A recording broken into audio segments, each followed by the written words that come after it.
अस्सलाम वालेकुम नाज़रीन। आज से एक दिन पहले मैं लाहौर DHA में था। मैं अपने मोबाइल में मसरूफ़ था, मैसेजेस का रिप्लाई दे रहा था कि मुझे एक ज़ोरदार थप्पड़ की आवाज़ आई। मैं चौंक उठा कि ये क्या हुआ, किसको थप्पड़ लगा है। मैंने नज़रें उठाकर जब सामने देखा तो एक शख्स जिसकी दाढ़ी थी, उसने यहाँ मुंह पर हाथ रखा हुआ था, उसको बहुत ज़ोर से थप्पड़ लगा था। और थप्पड़ मारने वाला एक शख्स मोटा ताज़ा था, सेहतमंद शख्स था। वो सामने खड़ा था। जिसको थप्पड़ लगा वो 5-6 फुट दूर जाकर खड़ा हो गया। वो डर रहा था, सहम चुका था। मुझे उस पर बड़ा अफसोस हुआ, बहुत तरस आया उस शख्स पर। मैं भी सामने देखने लगा कि ये हो क्या रहा है। वो शख्स डिलीवरी बॉय था। वो कोई पैकेट वगैरह लेकर आया था।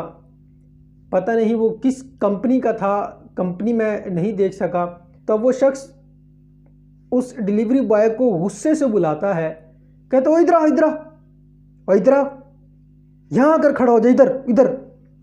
मैं तो फिर भी कुछ आराम से बात कर रहा हूँ, वो बहुत गुस्से में शख्स था। उसने कहा यहाँ आकर खड़ा हो जा तू।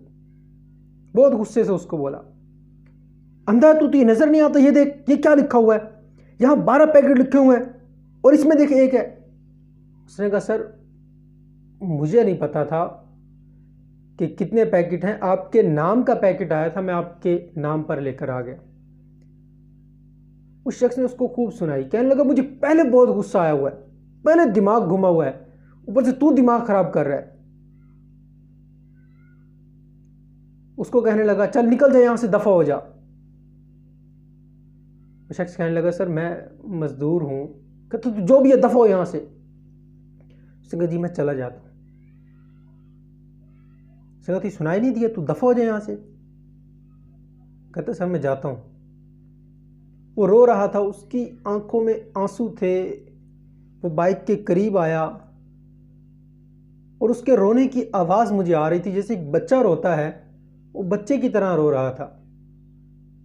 वो शख्स जो अपने घर के करीब जा चुका था, अपनी कोठी के करीब जा चुका था, वापस आने लगा। वो शख्स जो दाढ़ी वाला था, डिलीवरी बॉय था, वो फिर बाइक से थोड़ा साइड पर हुआ और वो जो जालिम शख्स था उसने उसको कहा कि तेरा कोई मर गया है क्या? तेरी माँ मर गई है, तेरा बाप मर गया, कौन मर गया तेरा? तू इस तरह रो रहा है, तू जवान बंदा है, तू क्यों रो रहा है? एक तो उसको थप्पड़ मार दिया, उस पर इतना जुल्म किया और ऊपर से उसको इस तरह की बातें वो सुनाने लगा।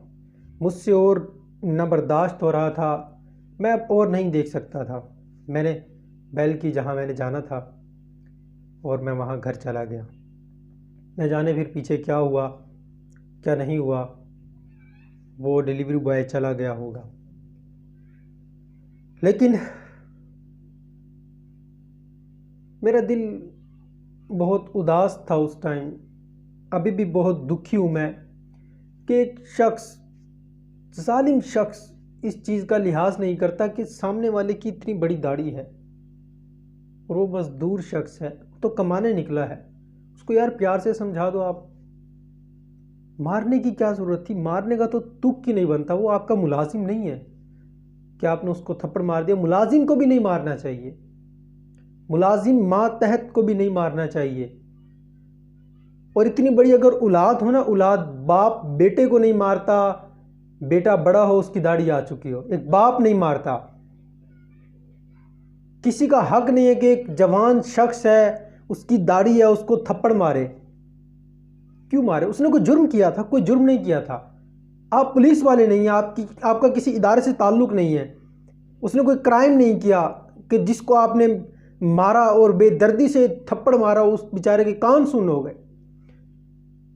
कोई अजीब, कोई जालिम किस्म का शख्स था वो। अल्लाह उसको हिदायत दे और हमें भी अल्लाह हिदायत दे कि हमारे जो मातहत होते हैं, हमसे जो छोटे हैं, जिन पर हमारा बस चलता है, हम उन पर रहम करें, उन पर शफकत करें, उनसे प्यार मोहब्बत से पेश आएँ, उनके साथ जुल्म ज़्यादती जबर ना करें। कल ही जल्जला भी आया, मेरे दिमाग में वो शख्स घूम रहा था कि यार उसने इतना जुल्म किया, ये तो मेरी आंखों के सामने छोटा सा जुल्म हुआ। पता नहीं गरीब लोगों पर, कमज़ोर लोगों पर कितने जुल्म होते हैं, कितने जुल्म होते हैं, बेतहाशा जुल्म होते हैं। कहीं ये उन्हीं मजालिम की वजह से तो ज़लज़ला नहीं आया? ये हमारे अमाल ही हैं जिनकी वजह से ज़लज़ला आया। हमें एक वार्निंग दी गई अल्लाह की तरफ से कि संभल जाओ, संभल जाओ, नहीं संभलोगे तो तुम्हारा बेड़ा गर्क हो जाएगा।